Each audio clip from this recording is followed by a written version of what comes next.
To the crime and the politicians, we're at a point now that if you're missing it, then there's something's wrong with you. It's not them. I don't blame them anymore. I blame us because we're letting them do what they do, and we seeing this stuff is happening in real time. This isn't something that you have to go to the news to see. This is happening right in front of you, and if you're one of those people that just want to close your eyes and walk away, then you're the problem. I'm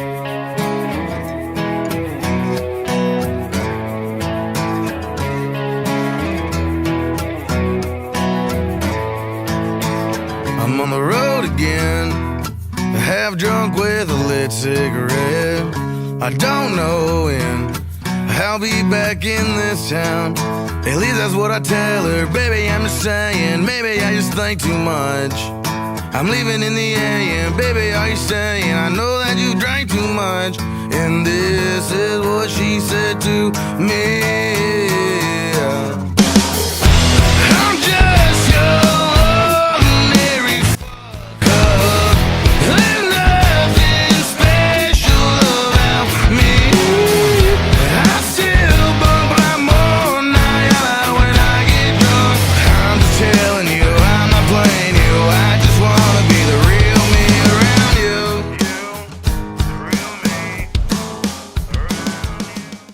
I can let you introduce yourself, or I can give it a stab at who I think you are. Oh, give it a shot. All right. We'll see what you got. Well, I know you run Shepherd Works, and we were just kind of talking off camera. You guys put together care packages for homeless, but I also know that I'm kind of newly back to Twitter, and just because I don't know, I ran away from social media for quite some time. But what I found was not just through that, but through other social media platforms and everything, I found that you're kind of, in some respects, one of the only guys that's fighting for your city in a time when integrity might be as hard to find as oil in America. It's politicians have been exploited, and for what we thought they were probably. There was the pandemic, there was George Floyd, there were riots. Now we have a crime problem that it was always a crime problem, I would say, but now it's like I'm scared to go downtown Minneapolis. Personally, I just and that's probably from me watching the news, and I'm a gun owner and carrier just as you are, but I also don't try to go seek out trouble. And I so anyway, do you wanna, did I do a good job? Or no, you did a fairly good job. I mean, I'm gonna a pastor. This is Reverend Tim Christopher. I didn't even introduce your name, but yeah. No, but you did a pretty good job. Especially when you got to the crime and the politicians. We're at a point now that if you're missing it, then there's something's wrong with you. It's not them. I don't blame them anymore. I blame us. Right. Because we're letting them do what they do. And we seeing this stuff is happening in real time. This isn't something that you have to go to the news to see. This is happening right in front of you. And if you're one of those people that just want to close your eyes and walk away, then you're the problem. I don't blame the politicians anymore, because they've already shown us who they are. And if you're missing it, that's on you now, because they have already shown us that, they don't know what they're doing. I mean, these are normal people like we are, right? Mm-hmm. And then we're telling them, go up to the Capitol and run my life. Go up to the Capitol and make decisions that's going to affect my life, right? That's what we're basically telling them. Why? Because they're coming to tell me that, I want to work for you. No, I don't want them working for me anymore, because they've done a bad job, right? Absolutely. I want them working with me. Mm-hmm. Then you say, well, who are you? My name is Reverend Tim Christopher. Out of Berean Missionary Baptist Church, and the whole thing that started me on this way was a a long time ago, I was living in North Minneapolis. Yep. And back in the day when Murderapolis was going on, and I got involved into the city and started trying to do everything I possibly can do while raising 2 kids, to make a difference. Just try to make something happen that we can curb some of the crime. We can help people also, whether they're poor white people or poor black people. And I dropped off for a while because I started going, I can't make a difference with people who don't want change. And then the pandemic happened and all the stuff that started happening. And I had a lot of people from my church and in the community going, Reverend, can you do something? And I go, what can I do? I at this point, I didn't know what to do. I had zero clue, but I had people going, hey, I need food. I need water. I need this. I need that. The George Floyd situation happened, and the Mayor Fry left a lot of people out to dry, people. And I don't think people understand that. I really think, because if you wasn't down there, you would think, the city took care of people. No, the city did not take care of people, man. Just even the rhetoric. I've blasted Fry in private conversations for a long time. He's never seen a camera he didn't like. That's True. That's the way I view him. But some of the stuff he said was almost giddy, almost excited that the spotlight was on Minneapolis for all the wrong reasons. And maybe I'm out to lunch by saying that, but it sure seemed like that at the time. It was kind of somewhat. I would think. I think once it hit him that he had zero clue and he was in over his head, I think he came down to earth, and you didn't see him all that much, and you didn't see him on camera that much. Because, I'll never forget the press conference he had in the middle of the night when he stood there and looked like a deer in the headlights. Mm-hmm. He was lost. This man was so lost, it wasn't even funny at the end of the day. So you got an inept mayor. You have a governor that has zero clue what to do. He talking about someone out to dry. He was out to dry. Me, I'm a governor. That situation happened. I'm coming in and saying, dude, step aside. Take your little boy pants and go over there and have a seat. I'm about to run your city and get this here back on track. Because what happened down there no place should that ever happen. And like I said, they left a lot of people out there. So were you out there? Because I know in the past you've kind of said you were kind of out firsthand on the streets, keeping watch and stuff with others. Yeah, were you out there? Yeah, I called up some guys from the Gun Owners Caucus, Minnesota Gun Owners Caucus. Those guys. Yep. That basically, I consider myself to be a part of them with Rob Dorr, Brian Scrosser. Just throw a little plug out there. If you're not part of that group, you need to get in line and be part of it. But yeah, I called a couple of those guys up, and they came out. White guys came out, walking the streets of North Minneapolis, protecting the buildings and things. That's what we did. We went out because guess what? The National Guards wasn't there. The police wasn't there. Somebody had to be there, and that's the whole thing that I'm talking about. Matter of fact, the police chief, Arredondo, came by and asked us if we needed anything, So wow. I'm sitting there going, okay, if we got the thumbs up from him, we're ready to rock and roll, man. I'm at a point where enough is enough, and we need to make some type of change. And then, like I said, you had a mayor that disappeared. He disappeared during that time. He was nowhere to be found. The problem is, and then people always go, well, why did he get reelected? Well, because of the people who was running against him is worse than him. That's why he's reelected. They was worse. You think he would have been bad? The people who was running against him was worse. Think about that. Right. That's why he's in the seat that he's in right now. If there would have been a candidate that would have came in, Clinton Connors got in late So a lot of people didn't know who he was. But still, I still would have voted for him, over Fry or over the ones that was running against Fry.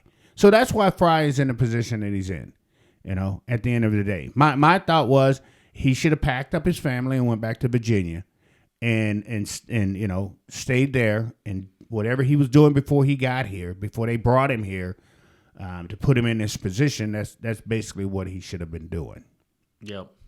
So it's one of those deals, man. For sure. And another thing so there's a lot of people that have a problem with these politicians and how things are run and everything. But what I like is you have a plan. You talk about your gun caucus, but then I've also heard you talk about arming women and educating them on, first of all, not doing a straw purchase, but buying a firearm themselves, going through a concealed carry class, and then being able to shoot. Do you want to touch on that? Because I thought that was really interesting. That's, like when the monster's knocking at the door, you have an answer to it. Where in the past, you're just in there, That's right. At the end of the day. So what we're doing, what we need to start understanding is, guns in the black community is like a unicorn. We just do not get into guns, like everybody else do, right? So now, in order for them not to be afraid of firearms, we have to go and we have to educate the people in the firearms. And one of the peoples that we have to educate in the firearm is the black woman. Because what happened is her boyfriend, a felon, can't buy a firearm, correct? So he'll say, hey, baby, can you go take this here gun class, get your license, and then can you go buy this gun for me? She has no clue. She thinks she's doing something for her boyfriend. Oh, it's his birthday, so I want to get this here gun for him, right? Mm-hmm. So she goes out, buys this gun, hands him the gun. He goes put a body on that gun. Who takes the case for that? Yeah, she does. I exactly. Think now, ATF hands out, is it a 10-year minimum? Or something? It's bad. It's bad, terrifying. Right? So watch this here. So now he's not around. She got 3 kids. Those 3 kids have to go to family. More than likely, they're going to go to grandma. Grandma can't take care of them. So who takes care of them? The streets. So now what do we have? 3 little thugs running around the streets causing trouble. That's what happens. I know people don't like, to hear that. They don't like for me to talk about that. I don't care, man. I'm at a point now that my foundation has paid for a number of people to be laid to rest, to pay off their funerals. That's what we've been doing. I'm tired of that. And the only way that we're going to make this work is to go after the root problem. That's what the deal is. Nobody wants to go after the root problem. What they want to do is just touch some little problem that they think is going to work. And they don't want to put effort into it. And it doesn't work like that. There's a lot of money that's gone into Minneapolis, right? Where's the change? There's none, right? All this money that they have dumped, that they don't know where it's at. That's another thing. Mm-hmm. They have zero clue where this money is going, and we still have the same situation with all of this money that's going into it. So if we can tackle parts of the problem, then okay. And one of the problem is teaching these women about a straw purchase. Do not buy a gun for your boyfriend who just got out of jail. Just do not do it. Mm-hmm. And they don't, like I said, they don't understand it. So somebody has to teach them, right? So if the powers to be, the ones that we vote into office, if they can't, they know this. They don't care to do anything about it. So who's going to do it? Right here. Right? Yep. I mean, it's a start somewhere. Something that we've never done. Something we've never dove into.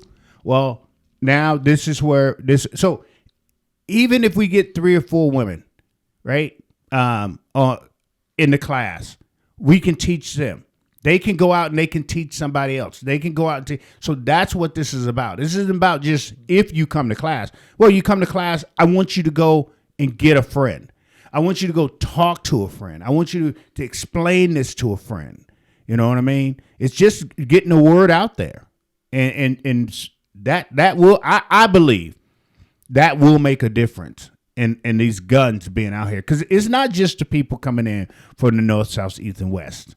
I mean, because if y'all don't believe that there's white men coming into the black community, open up their trunks and selling guns, then again, you're crazy. Because it happens all the time, and they know it. A misdemeanor. So if I got a $500 gun and I can go downtown and I can turn that into $1,000, come on, man. You don't think the people are going down there? I didn't wake up yesterday. What I started doing is just telling the truth, and it's pissing people off. Yep.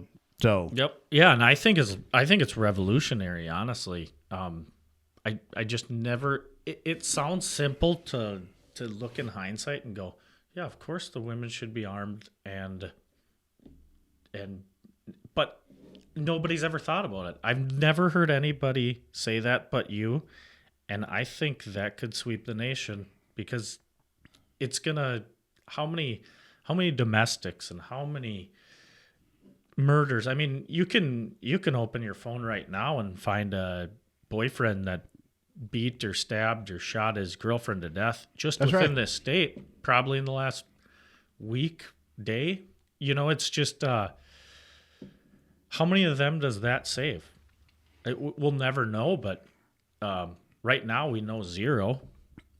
Exactly. You know? Exactly. And I've always been...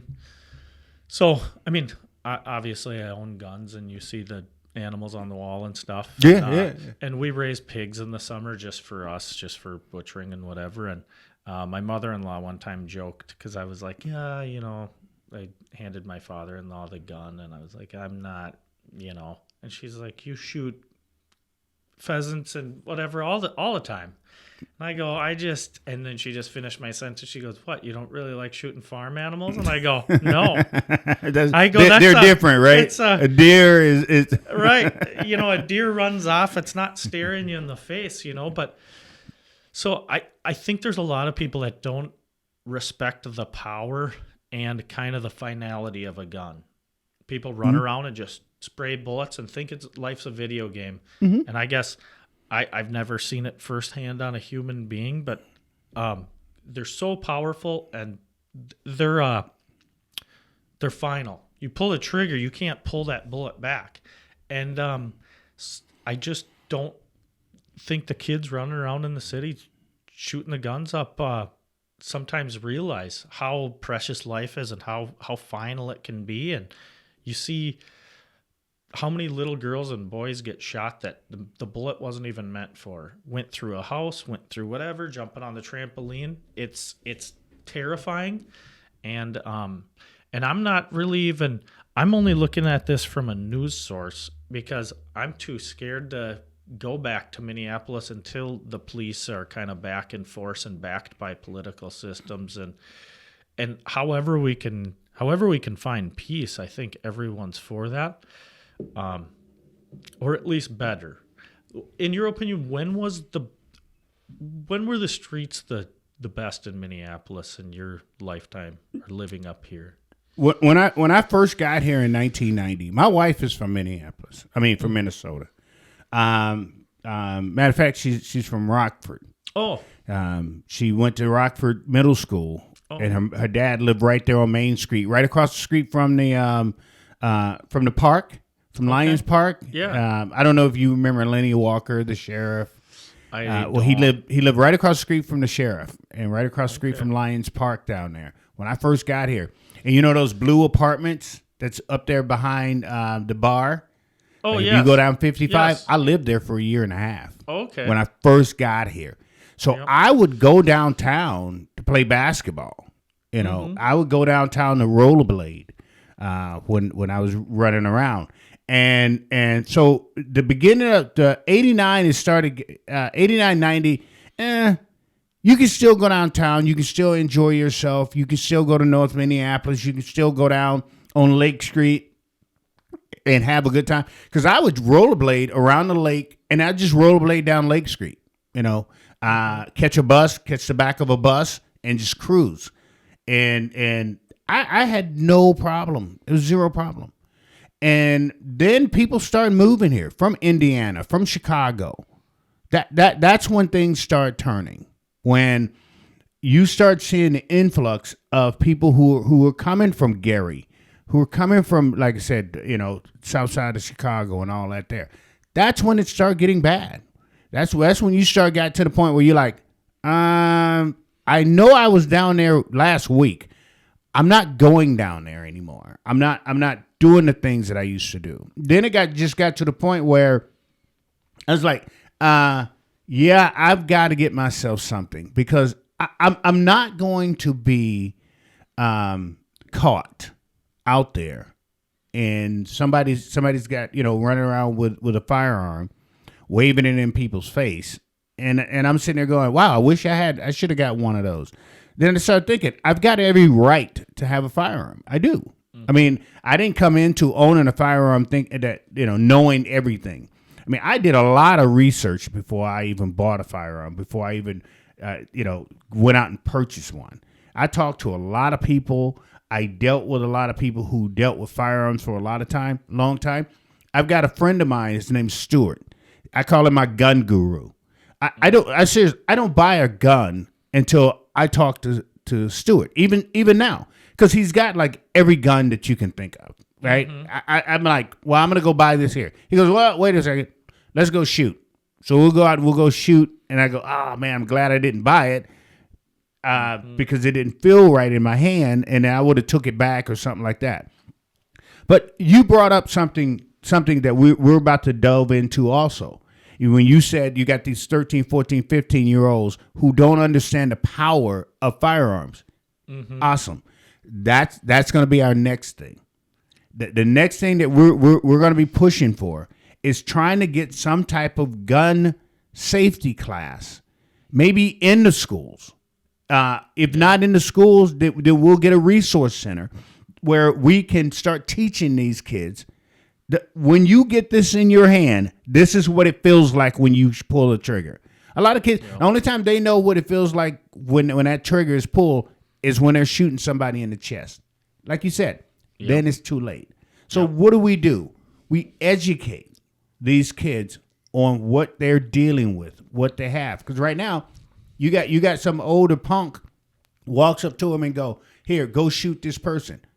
Well, they'll go do it because they get a lighter sentence. Mm-hmm. That's what's going on right now. Mm. That's why you hear the high crime amongst 13, 14, 15, 16-year-old kids, because you got this older guy going, go shoot this guy, and this kid is going, okay, you're gonna give me $200-$300? Fine, bam, no big deal. Mm-hmm. He walks away, gets his $200-$300. The cop catches him. This kid is now in trouble. That's pretty much what happens. That's pretty much what's going on. So we've got to get to those kids. We got to get to them before they get to 17 years old. That right there to me is a cutoff, because I work with kids in my church. I'm a Sunday school teacher for the 14, 15, 16s. Once they hit 17 years old and they've been in that environment for 5-6 years, somewhere like that, they're pretty much entrenched in it. It's hard to get them out. It's like a drug addict, right? It's hard to get a drug addict off of drugs. Well, it's hard to get these kids. And here's the kicker to this whole thing. Not only are they giving the okay by their gangs, some of them are getting the okay by moms. Mom is living off that money. This kid brings home more money than the mom does. So mom's living off that money. Mm-hmm. I just helped a mother who kid was deep in the gang, got shot in the chest. They was trying to rob somebody. This other kid shot this other kid, right? The city would not help her bury her kid because that kid had a rap sheet probably as long as my arm. And he was deeply, deeply in the gang. And she knew it. It's on her Facebook page. Right. So that kid did not get the same treatment as everybody else did, and that happens. That's one of the problems that we have in the community. A lot of these parents know what their kids are doing, man. Don't ever think that these kids are just out here wilding out, and these parents, they know, man. They know. They know. Yeah, I mean, I guess when I was growing up, if I was just always scared if my mom said she's going to tell my dad when he gets home. That's what my biggest fear was. I wasn't afraid of I wouldn't see that's what cracked me up. I wasn't afraid. My dad passed away this last year, but he was thank you. He was like the greatest guy. But my dad was, 6'3", 280 pounds, and his hands are this big. And, great guy, but just intimidating when you're a little kid. Right. Understood. So you just had the respect to not mess up. You're right. Do wrong. Right.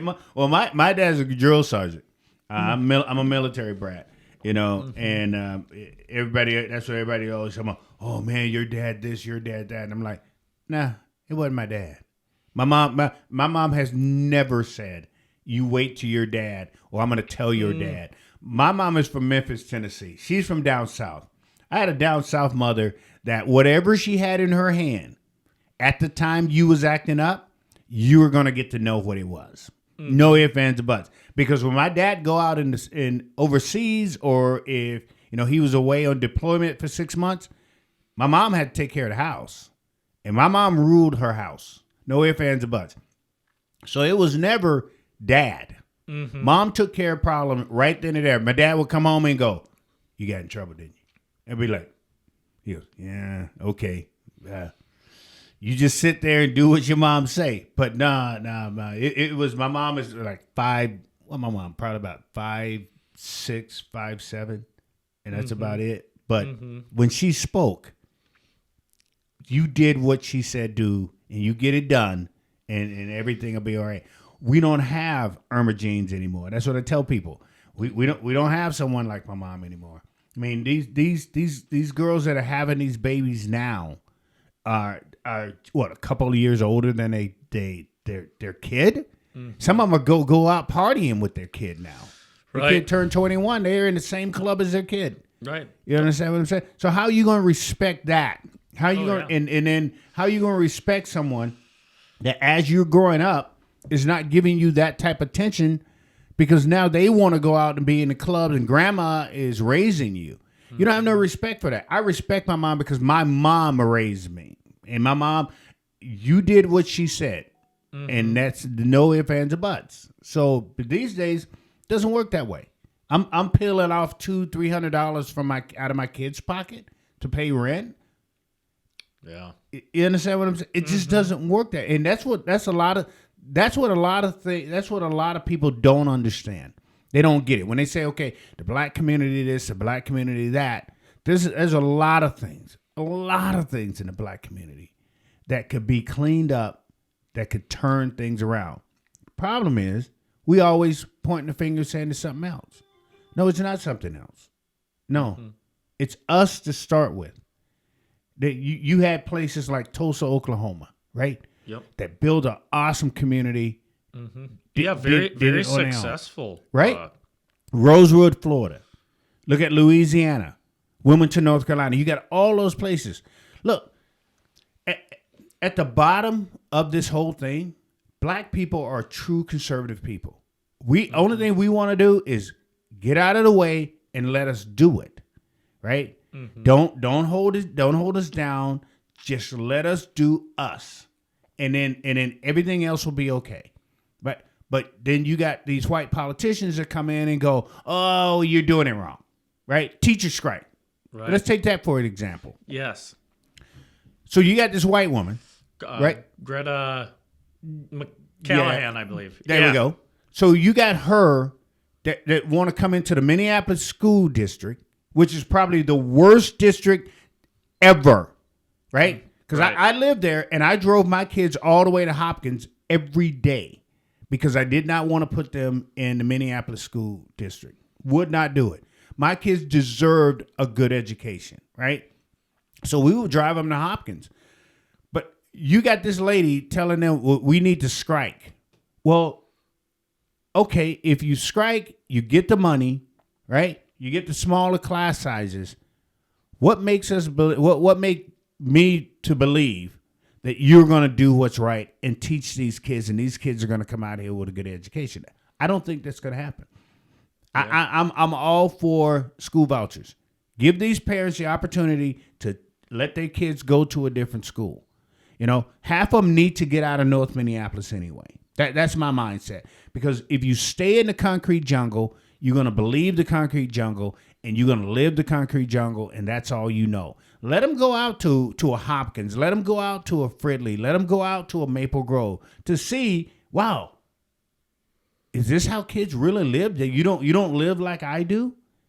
Well, I want that, and not to live in the concrete jungle. I'm going to strive to get myself out of this situation so I can be a better person. Yeah, but absolutely. She comes in, and she want to keep those kids in the concrete jungle. That is what she's doing. Mm-hmm. She don't want to give them an opportunity to fly, right? Yep. So she can keep her job, and keep doing. Well, she needs to go find something else to do. Is my mindset, and let these kids open their wings up and fly. But as long as she's around, she's gonna keep telling these people, "Come on, let's hold these kids down." That's what she's doing. That's sure. No ifs, ands, or buts. So, for sure. Have you met with her or been able, or because I know sometimes you try to meet in person to, get to talk to. I see on Twitter there's a lot of people, and I also wanted to touch on this because you said something that I've said a lot is what'll happen in the black community, and then there'll be like some white lady from Edina that thinks she needs to be the speaker of the black people. Yeah, that sounds crazy, me saying that, but is that not the truth? No, that's the truth. Yeah, that's... and I always just go, what are you doing? Like, this isn't about you, It's... And I've seen your frustrations because I saw the other day you put up... There was like a clubhouse meeting, and it was talking about the black community in Minneapolis, whatever, and then... It was 30 white people that are that we're going to be talking about, but they looked at themselves as people that were going to be representing. Yeah, and I was like, well, I can't understand that, and I think you've been barking up the same tree I have on that. Oh, definitely. Well, let's take Mom's Demand. And the joke of Protect Minnesota. I call them cookie moms because they came down to the house to testify, and they all brought cookies. They was passing cookies around, do it. So that's what I call them. I call them cookie moms. But you got your Protect Minnesota. You have your Mom's Demand, right? Yep. Now, when they first started off talking about their kids committing suicide. That's pretty much what they were. Right? Mm-hmm. And then when their numbers start shrinking, getting small, they put two and two together and say, let's go into the black neighborhood and act like we care. Right? Mm-hmm. Because we get more numbers from the black neighborhood than we can out here in the suburbs talking about kids suicide and kids finding their dad's gun and accidentally shooting themselves.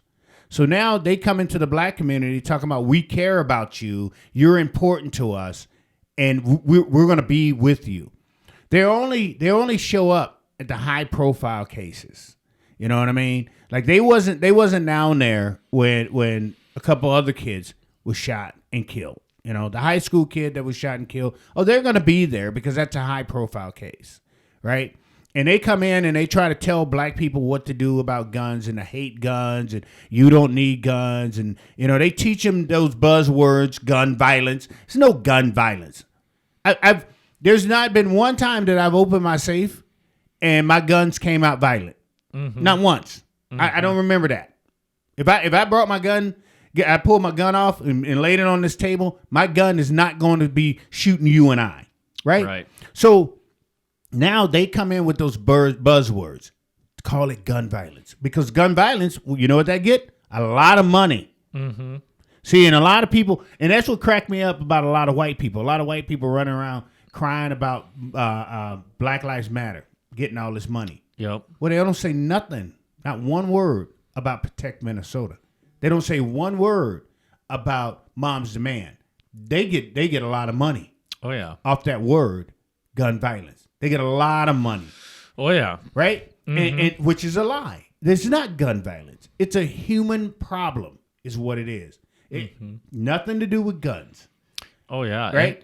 And those nonprofits and stuff, like you say.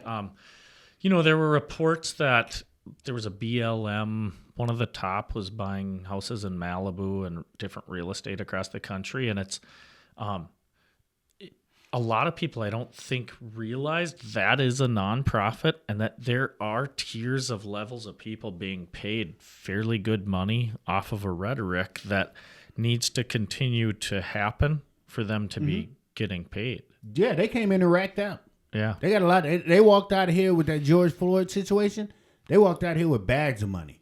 Mm-hmm. Bags of money. They didn't leave nothing for the local. See, let me explain myself before I go in there, because I know how this thing works. People like to take little snippets of things you say. Oh, yeah. And then run with it. I had a punk yesterday that I had to get on. Anyway, so the local Black Lives Matter are the ones that are on the streets actually doing work, real work. And I support them.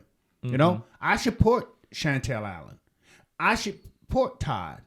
Chantel Allen is Black Lives Matter Minneapolis. Todd is Black Lives Matter St. Paul. And as long as they're doing and they're helping people, not just black people, white people. That's another thing that a lot of white people don't realize. There's poor white people that nobody speaks for. They're out here getting the crumbs of whatever falls off the table of black people, right?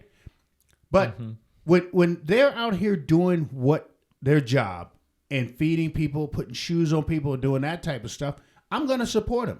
You can get mad. You can get mad at me or get mad at them all you want. But here's the thing. A lot of white people don't come down and see what they're doing. Mm-hmm. What they do, they listen to Fox and run off at the mouth. Right. Instead of coming down and saying, hey, can I help? What can I do? You know, even if you want to be a racist white person, you come down there and go, I'm just going to help the white people. That's cool. I'm cool with that. No, I'm dead serious. I tell people, look, if you're gonna do something and help people, I can work with you. No matter what your heart feels like or see or think, if you're going to lift somebody's life up, I can work with you. I have zero problem with that. So you have the national Black Lives Matter out here living the high life. Why? Because they found a way to rake the system. And that's what they did. I don't support them. I have nothing to do with them. I could care less what they do at this point, because they got into the system. They're in the system now, and the system is going to pay them because the system is afraid of them. That's what the problem is. They're afraid. Okay, if we don't give them money, then they're going to say something. Then it's going to go national, and that's going to hurt my brand. You understand what I'm saying? Mm-hmm. Oh, absolutely. So now we pay you gobs of money with no accountability on that, and you do whatever you want, however you want. You buy houses, nice cars. You can go do movies. You can do all of this stuff. You understand? Mm-hmm. I'm not out here to be popular. That's not my thing. I didn't get into it for people to like me or dislike me. I got into it to help black, whites, Asians, Spanish people. That's my whole goal. And that's why a lot of times, you know, you get people who don't understand what I say and what I do that will try to jump on me. If you're not for everybody, then you're not for me. Then we can't hang out. I can't deal with you, and I will block you. And you can go and you can talk crap or whatever. But if you want to come hang out with us and the things that we're doing and the people that we're helping, I'm cool. I don't care what you look like. It doesn't matter to me. The man that raised me is whiter than you are. He's from Boise. My stepfather's a white man, and that's who raised me. In 1975, he came down to Memphis, Tennessee, fell in love with my mother, and said, "I'll take your 4 black kids and I'll love y'all, and I'll make sure that you got a good home, and y'all going to be raised right. They're still married today in Fayetteville, North Carolina. Oh. You know, and I watched my father sit on a bench and cry because of the racism that was in Jacksonville, North Carolina. Like when we would go to the store back in the 70s, when we would go to the store, my dad would have to go in one door and we would have to go in another door because of the racism that was in Jacksonville, North Carolina. Wow. Right? And then he come out with his basket. We all get back in the car and we go back to the base, Camp Lejeune. When we were on the base, we could be a family. When we came off the base, we couldn't because of stares, because of things that people would say, because they marked the car up and all that stuff. So when people sit there and say there's no racism, this is what I say. America isn't racist, but there are racists in America. And I can tell you that firsthand because I watched what they did to my dad. I watched the things that they said to my dad because he was with a black woman. So when we can get to the point, right, that everybody can come together and make a difference, that's when America is going to be great again. But until then, don't give me this "make America great again." I don't like that saying because no one can ever tell me when was America great. Yeah, that's a good. You understand what I'm saying? Yeah. You're saying make America great. When was it great? Yeah. And nobody could ever answer that because it wasn't great for my people. It wasn't great for my dad, who is white. Yep. So when was it great? When was this great America that everybody's talking about? Yeah. You understand what I'm saying? So Yeah, we know the buzzword. That is a buzzword. We know what you're saying when you say that. America was great when white people had it good. Yep. That's a true story. I mean, we can sit here, we can argue that, and I'll argue, that all day like with that. somebody. I like that. I mean, you speak the truth, and that's what I like about you. You're kind of unfiltered, uncut. You just speak the truth, and you're not politically correct. And that's so valid that I've never actually heard anybody phrase it like that, and that just kind of shows maybe how ignorant I am. I was just, you know what I mean? You're not ignorant. You're learning. For You sure. understand what I'm saying? And I have a lot of white friends who, when I talk to them, they go, "Wow, man, I can't believe how ignorant I am." It's not. No. It's not ignorance. Mm-hmm. If you're willing to learn, then you're not ignorant. That says I'm smart and I'm ready to open up and see things. You may not agree. Like I tell people, I'm not asking no one to agree with the things that I say and what I believe in because it's what I believe, right? Mm-hmm. Just like you're not telling me to believe everything that you say and what you believe in. But we can come to a corner to where we can have a conversation. And that's what the problem is.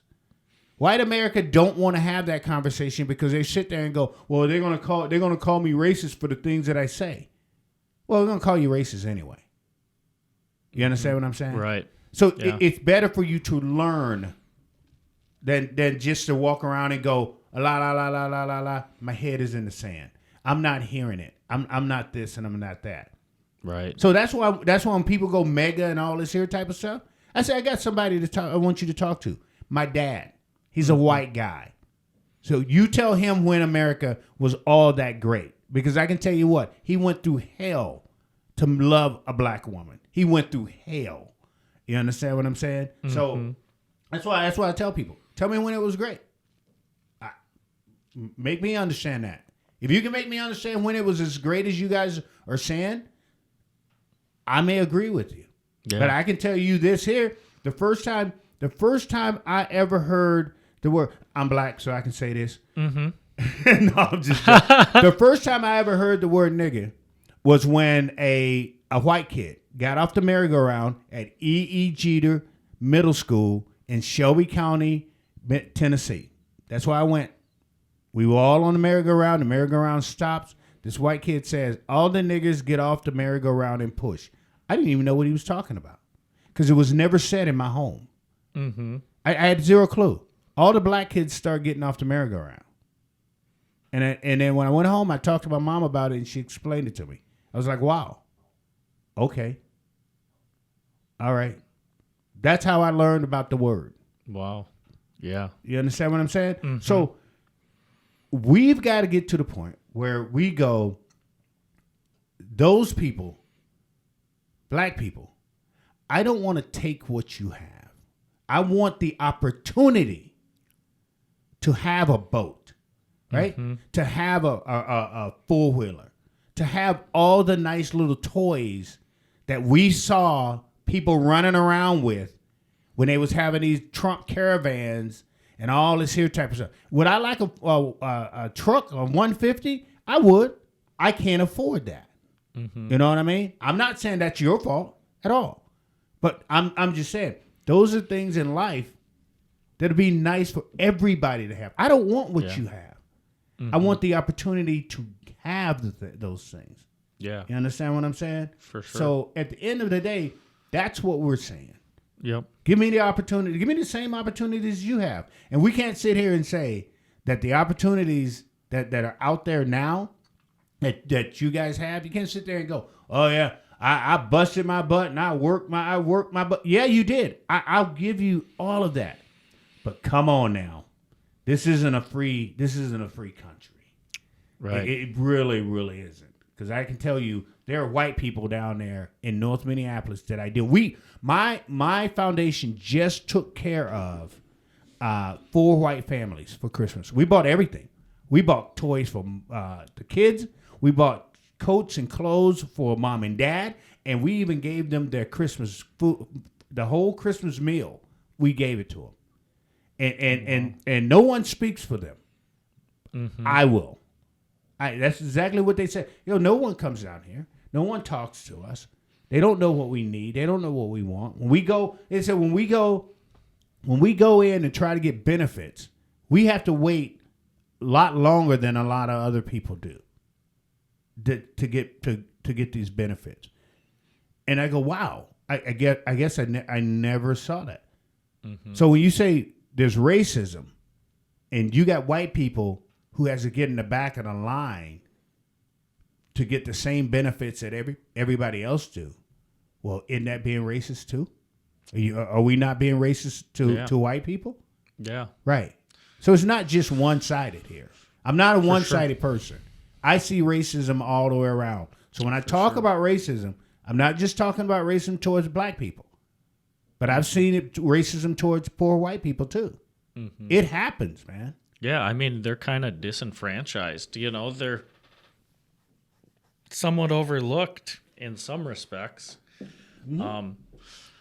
But yeah, no, I definitely agree. And I was going to tell you, when I was growing up and I was in elementary school, we had a black teacher in a small little town, Watertown, Minnesota. She's from Atlanta, Georgia, Mrs. King. And Mrs. King reminds me what the description you gave of your mom. Short little lady, but you didn't play around with her, and when she walked in the room, you just had respect. You didn't know why in your head you respected her, but you stopped dinking around. Everybody paid attention, and she'd always kind of Black History Month was her thing. Even though she wasn't my in classroom teacher, she had sort of a program set up that every week she'd, say talk about Harriet Tubman, say she'd talk about Frederick Douglass, stuff like that. And she's since passed, and I wish I could talk to her now because she was kind of fearless in a way.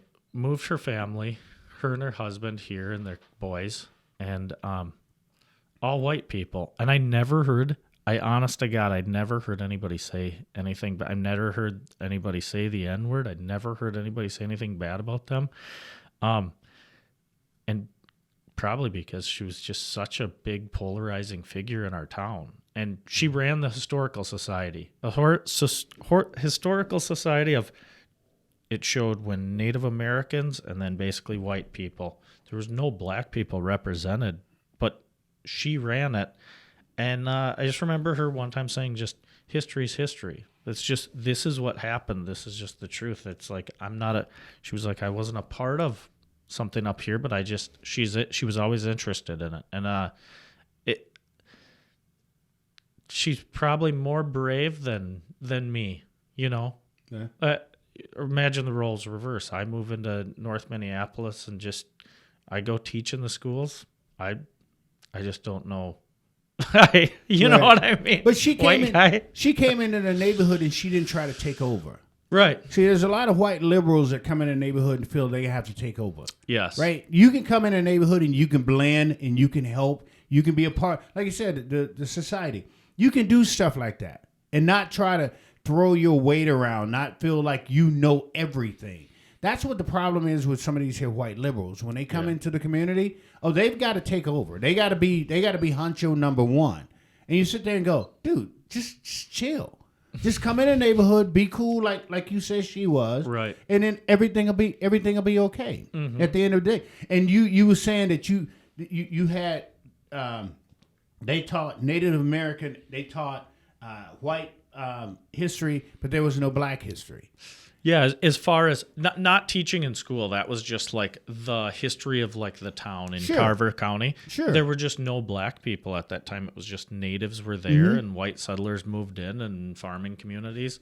But she just took over that just because she enjoyed any history. Yeah, you know? see, that's cool, man. That's something that's cool because, like I said, we're people are not trying to take over anything. We're just trying to be part of what's going on in America. For sure. I mean, I'm American. I look. Where are you from? So, I mean, I'm from Minnesota, but Okay. I'm Irish, Polish, and German. Okay. And my mom's family hasn't been here. Well, probably 100 years. Okay. My dad's the Irish side, like 1890 or something. I do want to kind of take the genealogy thing to learn, but my family's history is probably shorter than yours family's history in the United States, just because I'm not like English or French or Victorian South style, whatever. My family, both sides moved here because they were broke. The Irish potato famine. They moved here because they had nothing and nothing to lose. So I guess I'm 100-year. I'm third generation American. See, so you can trace your lineage. Yep. I can't. Right. I go all the way. You know where I stop? Memphis, Tennessee. Oh yeah. After that, I couldn't tell you anything about me. I couldn't tell you nothing about my grandparents. I mean, the people who came over, who was kidnapped and brought here. Mm-hmm. I don't know where I'm from. I don't know where my lineage is from, and that's what a lot of people don't realize. And that is something that when it comes to black people, African American descendant of slaves, we sit here and go, wow, I would like to know. I would like to know where I come from. I would like to know what boat my people was brought on before they was kidnapped and put on those boats. What was they doing? Were they kings? Were they queens? What the deal was going on? Did my great grandfather did he have lions, tigers, and bears and all this? Mm-hmm. I can't do that. I stop right there. My timeline is Memphis, Tennessee, is what I'm saying. Mm-hmm. At the end of the day, so America is all I know. I don't know anything else. You know, when you hear people say, "Well, go back to Africa." Well, what part? Right. What part of Africa do I go back to? I don't. Go back to where you're from. Okay, I'm going to Memphis. I'm going to Memphis. That's where I'm going because that's where I'm from. That's what I know. I don't know anything other than that. So right. That's why history is important to me. So your grandparents, were they? But do you remember your or did you ever know them? And they lived in Memphis? Yeah, my grandparents were sharecroppers. Oh, really? Mm-hmm. Oh, awesome. Yeah. Yeah. And so did they own the land? No. Or they rented and then sharecropped? What they did was the guy that lived right across the street from us, my grandfather took care of the land and the pigs that was on it. Because when you said pigs, I was like, oh, I got a story for him. Mm-hmm. My grandfather also was a pig farmer. Oh. But they wasn't his pigs. It was a guy across the street. But because he was on that land, there's a lot of land, and we had so many pigs, they got to live in the house for free, and they took care of, and he paid them so much money, and we had a garden, big fields, and all that stuff. And I've pulled a trigger on a 22 on several occasions to put the pig down so they can put him in hot. But back in the day, they would put him in the hot water, scald him, bring him out, scrape him down, and all of their type of stuff, and gut him in the whole nine. So. Did you guys ever have any hog roasts and stuff? Oh man, yeah. They would cut up and cut them up. My uncles and everybody would come over right before it started getting really cold. And it does get cold in the South. I know people would go, wait a minute, it got cold? Yeah, it got cold in the South. But yeah, all my uncles and everybody would come over. The guy that owned the land across the street, he would come over with some people with them, and they would slaughter a few pigs, and then everybody would cut them up and then send those off, and then they would come back a couple of weeks later, slaughter a few more other pigs, and then they would go off to other people. So that's basically what they would do. But yeah. Did you guys, because Memphis is kind of a big barbecue area, were you guys into that? Come on, man. Come on, man. Man. Oh, yeah. Believe that. We had cookouts all the time. You still do that? No, we don't do it as much anymore because once my you know how it is. It's like your grandmother passes away and everybody goes south. Where before on Sundays everybody would come over. Not all at once or something like that. But I grew up, before my mom met my stepfather, I grew up with one of my grandparents. Because my mom would work all the time because she refused to take assistance, welfare. And she's like, no, because once they get me, they got me. And I need a way out. And so my mom worked. She would not take assistance to save her life. She's like, no, I'm not being like my sisters. I'm not being like my friends or anything. I'm getting out of here, and no ifs, ands, buts. So yeah, everybody would come over, and we would cook, and my cousins would be there, and it was awesome. But when my grandmother passed away, it was pretty much done. Yeah, grandmother's the glue that kept the family together, but. Oh, for sure. It was one of them deals. But, for sure. Like I said, at the end of the day, man, even now, family's huge. I've got my dad was in the Marine Corps. My sister was in the Army. My brother was in the Air Force. And I've got another sister that's a nurse. And then it's me. I was supposed to be the first one to go into the Navy. And I went down to, that's how I found out about my heart palpitations. I went down to recruitment in Pensacola, Florida, and I passed out. They did a scan on me, found out that I had heart palpitations. I was defective, so the Navy didn't want me at that point, and they shipped me home. They got rid of me quick, man. I was like, holy smoke, I just got out of the hospital. Y'all giving me a ticket back home to Memphis. But no, to North Carolina. But yeah, that's what I was going to do. I wanted to go in the Navy and get on a boat and just ride. Wherever the boat landed, I was getting off and having a good time and get back on the boat and go somewhere else. That was my whole mindset of going into the Navy, man. That's what I wanted to do, but nope, that didn't happen. Yep. So how many different places, just being a military kid, how many different bases did you live on? Like I said, I was born in Memphis, Tennessee. We left and went to Camp Lejeune, North Carolina, Corpus Christi, Texas, back to North Carolina, back to Memphis, Tennessee. My dad's last duty station was Yuma, Arizona.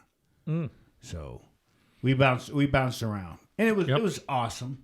It was awesome. One of the things it did, it got rid of my Southern twang. So being around so many different places.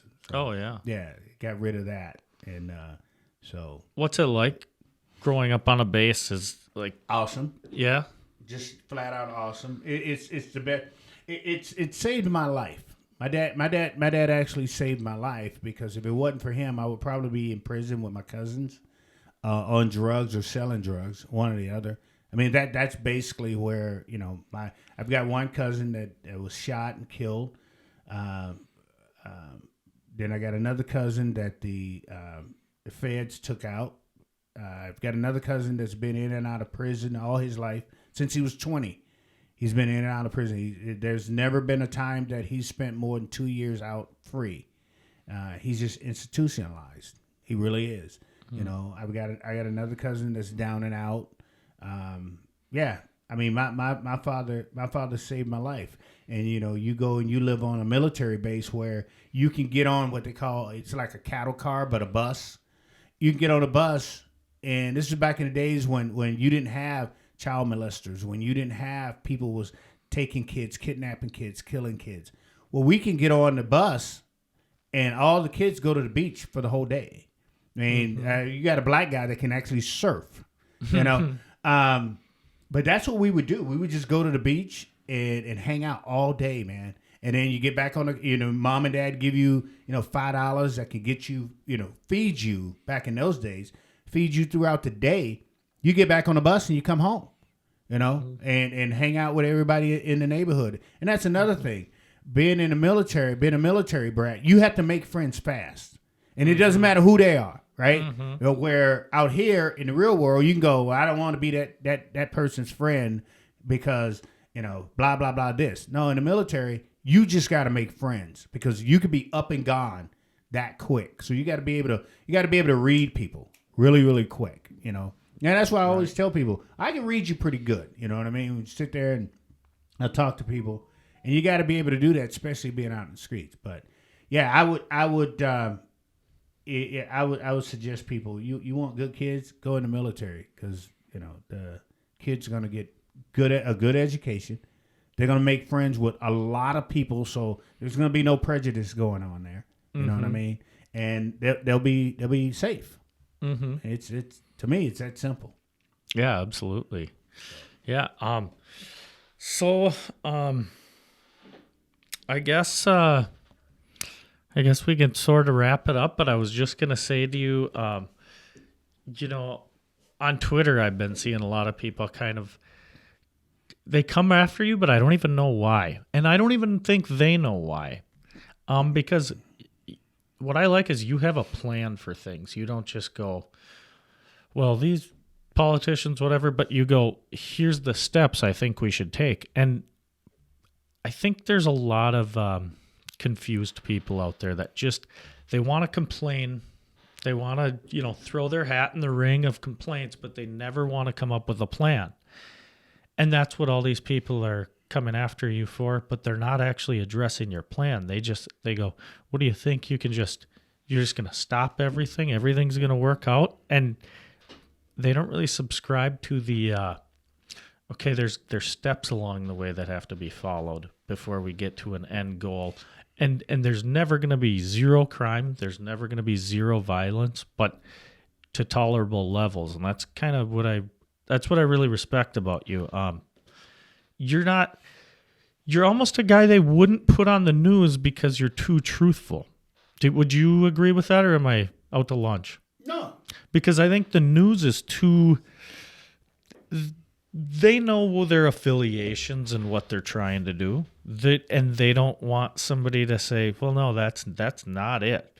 Here's it. And, yeah. Would you kind of agree with that, or? I know I agree with that. Look at the airwaves. Let's look at that.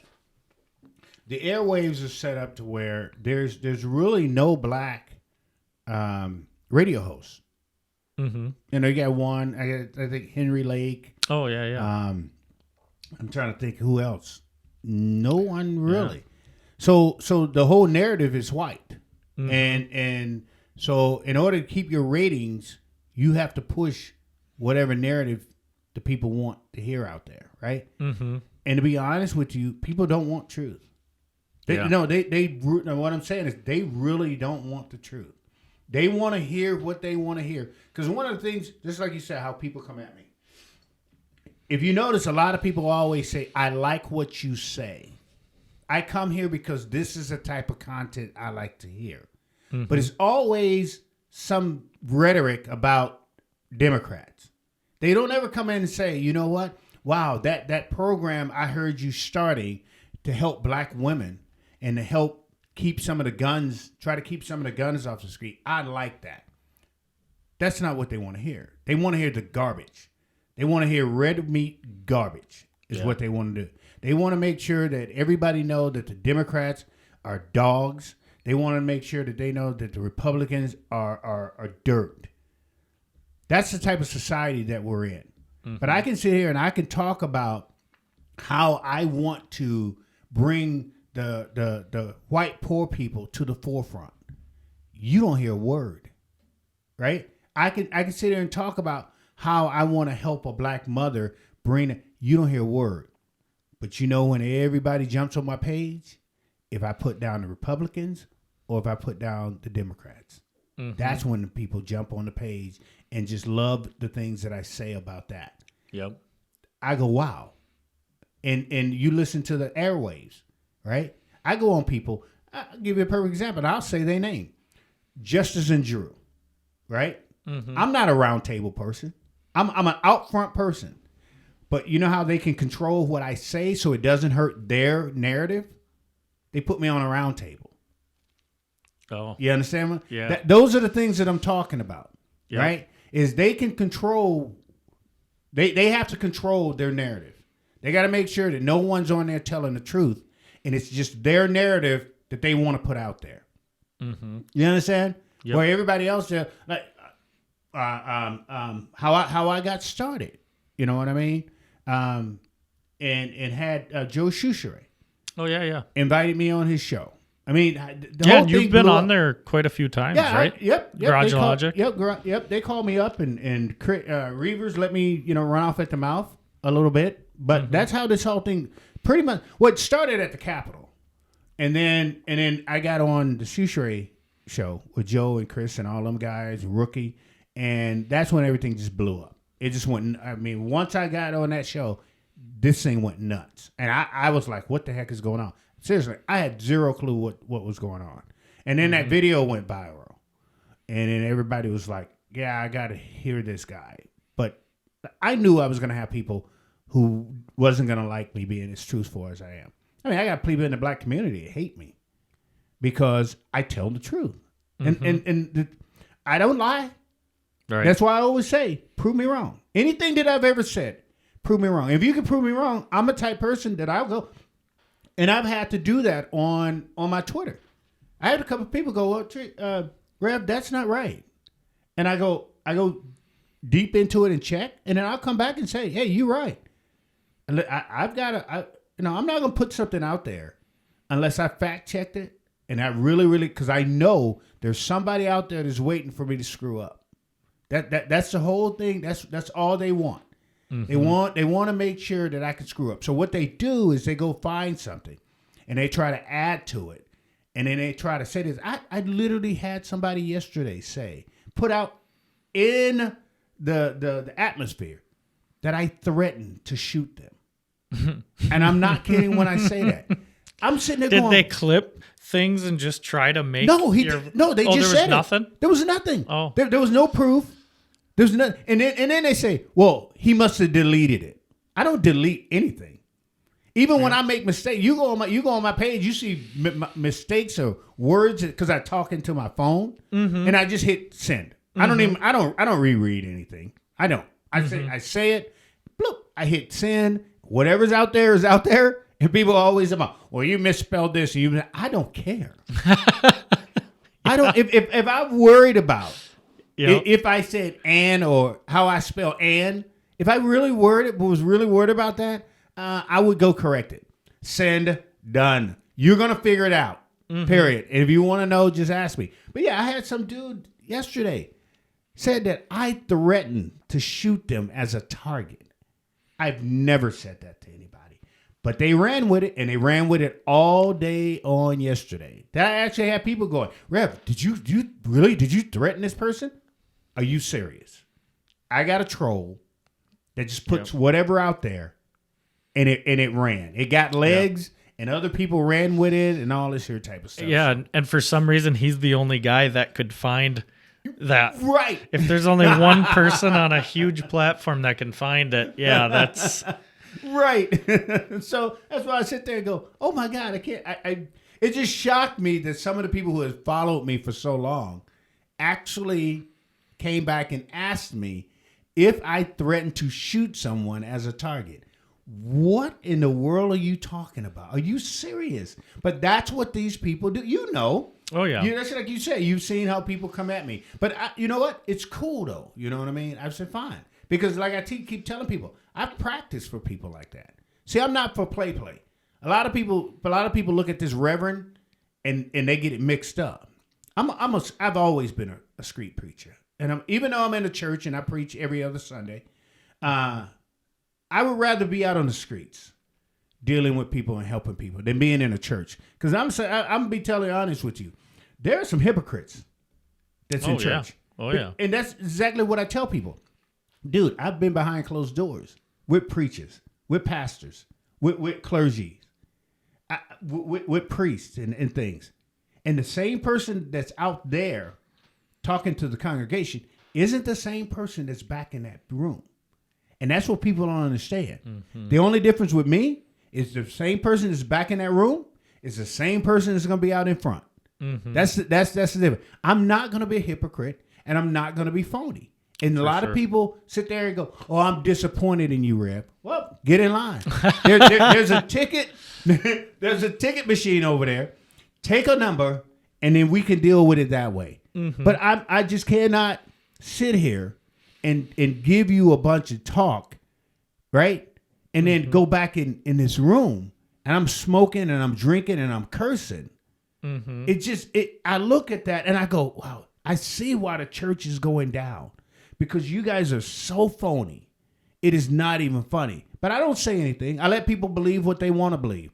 But when it comes to me, the same person that was back in that room is the same person you're going to get out here. Period. Because you're not going to catch me. You know what I mean? And that's what people want you to be perfect. And the minute you make a mistake, they're going to jump on it, right? Mm-hmm. And they're going to drag you for, I can't believe he did that. I can't believe it. Well, I'm putting it out there in front.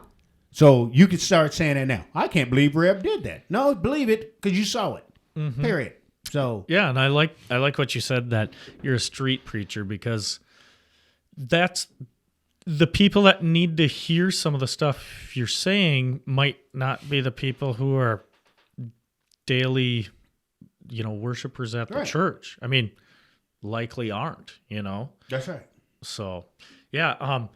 There's a bunch of stuff we could touch up on. I don't want to really ruin your day, but I did want to just ask one thing. I saw something where you said, the people don't understand, like you go into these drug houses and get kids out of there and stuff. And I just wanted to ask you, you've probably seen tragedy tenfold.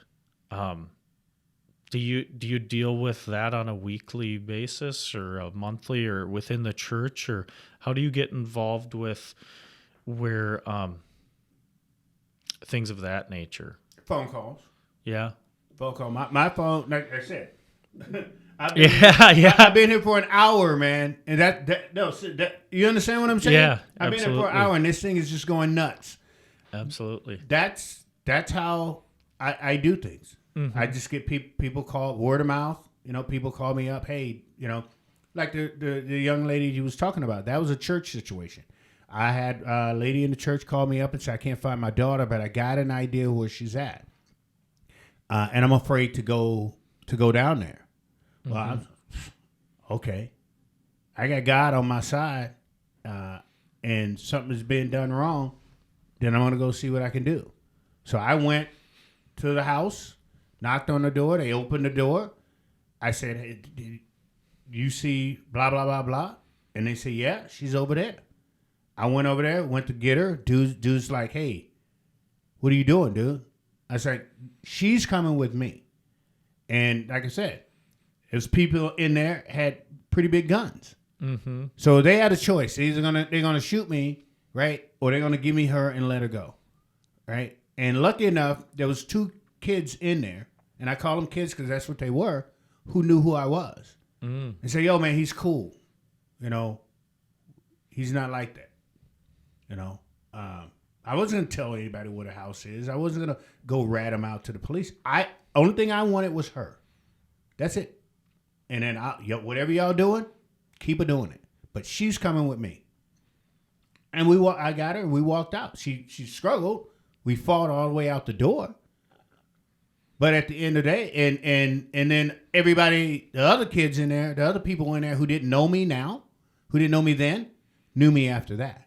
Mm-hmm. So I could talk to a lot of people. I just had a situation where I sat down with gang members, well, splinter gang members, to try to figure out what's going on. These was guys. My next thing I'm going to do, I'm going to get the girls. I'm going to sit down with the girls to find out what we can do to make these. So I know what I do is madness, and the way I do it is that way. Mm-hmm. But like I do, if you notice the things on when I tweet something, I have to walk it from the start to the end. I don't do the middle. You got people come in, some of my tweets, and then they want to talk about stuff that's in the middle, or they want to try to take it in a different direction. No. So we're going to do this from beginning to the end, so then you understand what's going on. Same thing with the way I do things. I'm going to start it here, we're going to end it here, and we're going to see what happens at the end of the day. I mean, I learned a lot from sitting there talking to those kids. So I'm going to sit down with some girls. I'm going to get some girls who are in gangs, because there are girls. See, that's another thing people don't realize. There are girl gangs. They run around stealing, doing stuff, doing a lot of stuff under the radar. So I'm going to sit down with them, and I'm going to try to understand what's going on with them also.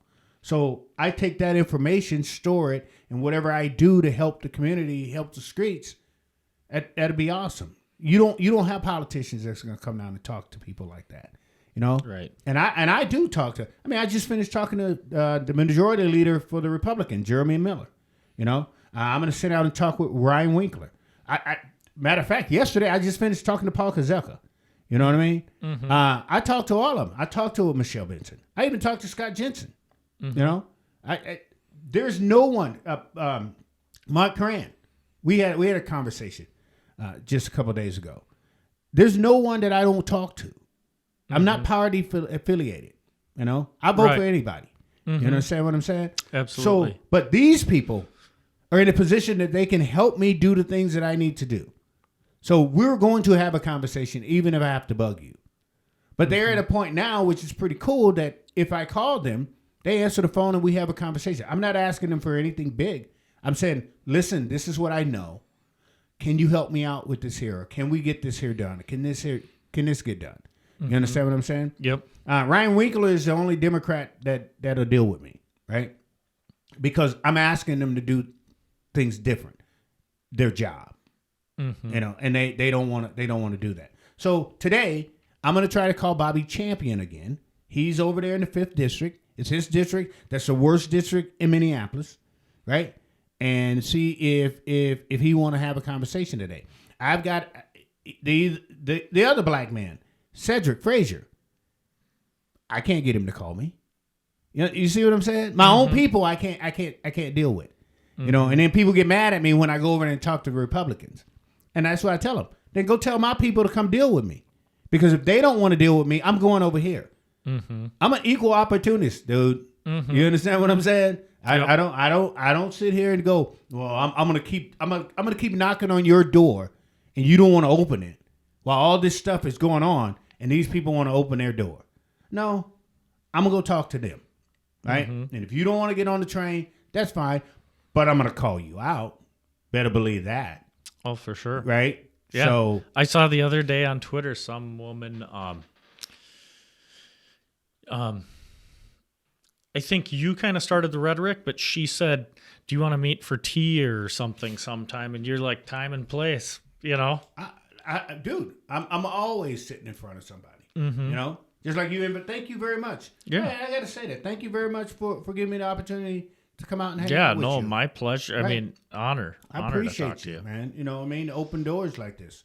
Yeah. And it's not something that I look at and say, oh, I'm just going out here. No. You take your time and help and let me come in and do something like this. I appreciate it. But yeah, just like she was on a gun trip, right? Mm-hmm. And we was talking about guns. I'm not trying to change her mind. Mm-hmm. But what I want her to understand is some of the things that they're teaching her, it's just not right, man. You know, understand what I'm saying? And then she's going to go on a social media page and she's going to repeat what they told her to say. No. Do your research and understand what's going on.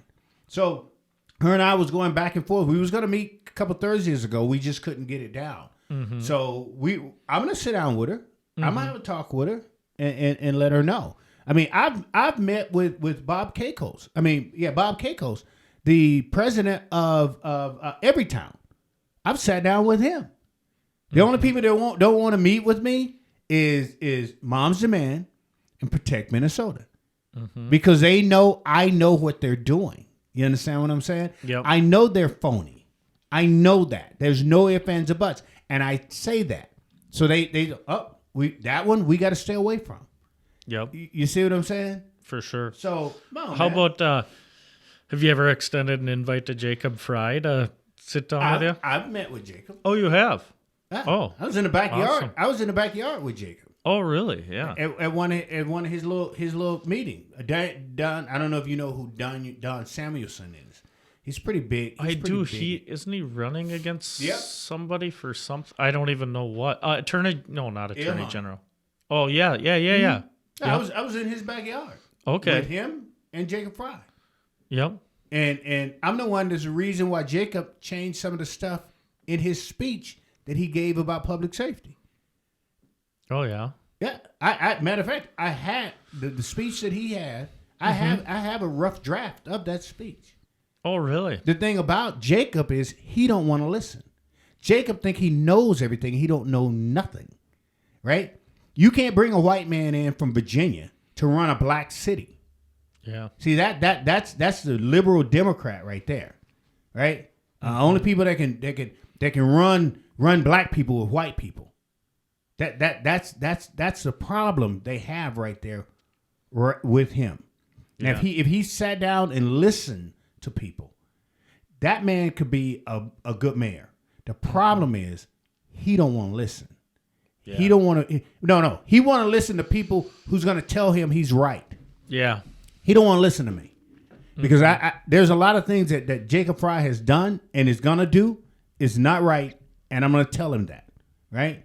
Right. And so how you going to give what I call basically kidnappers money to secure a block, and they're the ones that's holding the block hostage. Yeah. You're going to pay the very people. You understand what I'm saying? Mm-hmm. No, that wouldn't have happened on my watch. I would have marched the guards down there with bulldozers, right? I would have had one of them buses that they use to put all criminals on, and I would have cleaned that street up, bro. Mm-hmm. That wouldn't have happened. That wouldn't have went down on my watch. You're not going to hold a city hostage and hold taxpayers who pay taxes to live there hostage. You're not going to do that. He did. Mm-hmm. He did. Right? It was nobody else. That was his job to make sure that those people in that community are protected. He didn't do that. Right. And like I said, the only reason he's still in office right now is because the people behind him was so bad. They voted for the lesser of the two evils. Yep. There you go. So no, Jacob stays away from people like me.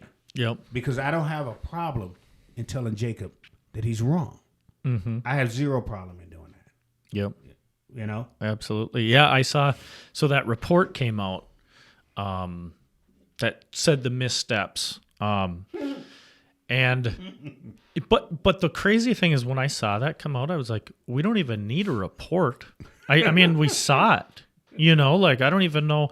So when they said, and this is how they phrased it, which is insanity to me. It said, the mayor didn't know how to go through the steps to get the National Guard or to ask for emergency help. It's like, you don't have a phone that dials numbers and you send out a call and go, good Lord, this is getting bad. Anyone that can help. You call, you go up the ladder, don't you, to go to the governor. The governor, I don't know what he did, but you go panic mode, don't you? You exhaust your resources. And it said didn't know how. And that's when I think things are getting... Is there paperwork? Otherwise, nobody shows up? I mean, come on. He didn't have the bulb for his Batman light. Right. He didn't know how to screw it in. Right. It was so absurd reading that.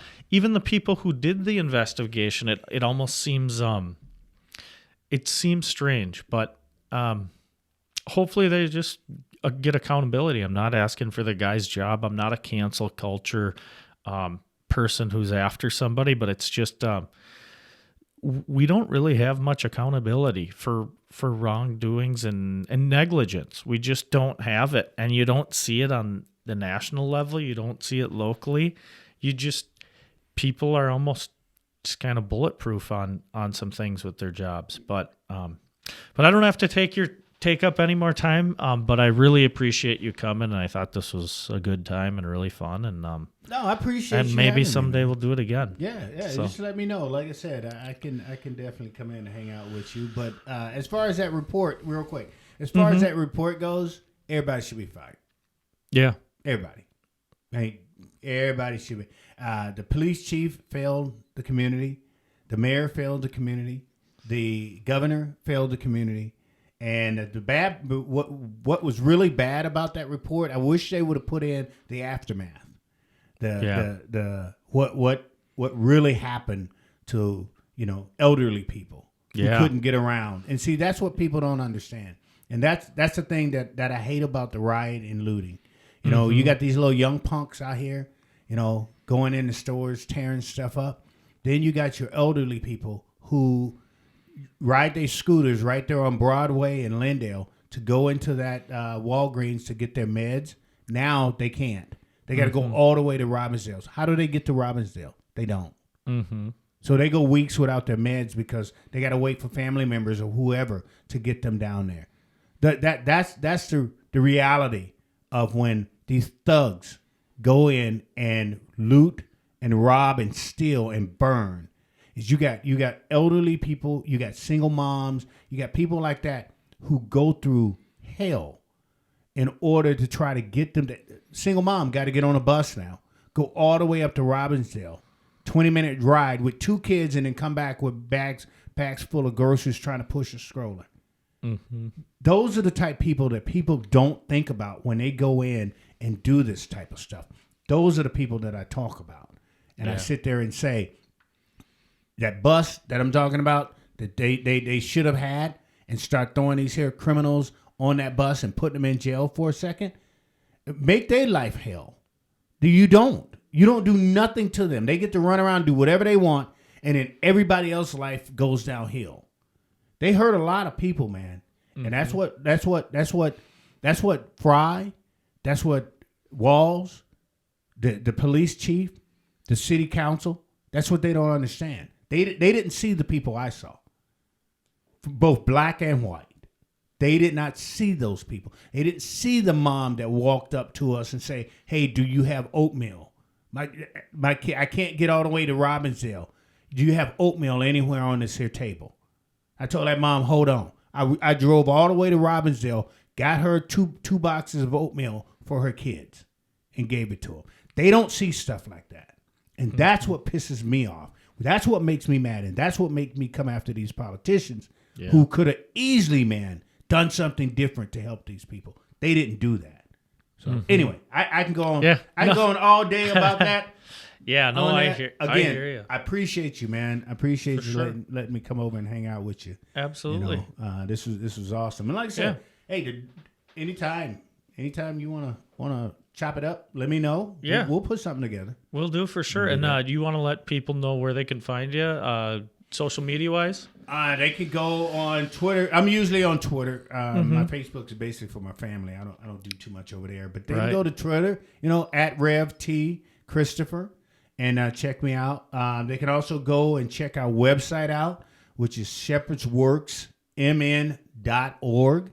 Just go through the website, see what we do, see how we help people and things of that sort. And if they feel like donating, hey, kick us over a couple dollars. I'm not too proud to beg because I know the people that we're helping really need this stuff. And I get $0 from the government. Zero. Everything we do is grassroots. Everything we do is grassroots. Nobody's funding us. And I made sure of that because I didn't want people telling me what I have to do. If somebody has a problem, I want to be able to help them. So again, Shepherd's Works, mn.org is the foundation. But if you don't want to donate, just go check out the website and see what we do. Absolutely. Well, appreciate it. Thank you, sir. Yep. All righty.